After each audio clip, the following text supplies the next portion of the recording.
let's talk about the marriage of Prophet Muhammad, peace be upon him, to Aisha radiallahu anha. Now, if we want to have this conversation, we have to be fair. So let me set some foundations. In Western law, Richard II of England married Isabel of France 600 years ago when she was 7 years old.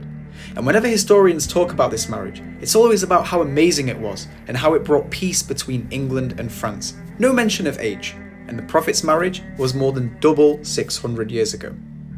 In the Bible, Mary married Joseph when she was 12 and he was 90. Also in the Bible, Rebecca married Isaac when she was 3 years old.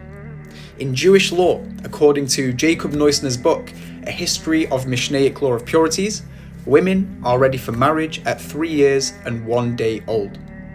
About 100 years ago in England, the age of consent was 12.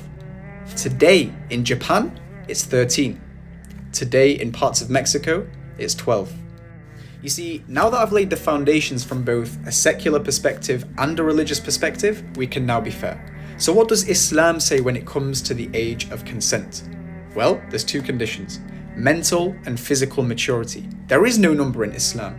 Islam looks at the time, the place, and the customs of the people. In other words, you can't just compare a 12-year-old today that has food given to her on a plate, water on tap, central heating, comfortable beds, iPads and games, to a 12-year-old that was born 1400 years ago in the middle of a harsh desert with no guarantee of food and in need to work from an early age. You just can't compare the two. The customs are different, meaning one has to mature much quicker. And this study will show you why. Notice how in the past, mental and physical maturity are coupled together all the way until the present moment where there is now a mismatch. Why? Because of social complexity and nutritional overload. Take a screenshot. And finally, just know that for 13 centuries, not a single Islamophobe or critic of Islam raised this marriage of an issue. It's only in the last century that people have surfaced it because they're using the customs of today to explain the customs of yesterday, when we know that is not the case and history speaks for itself.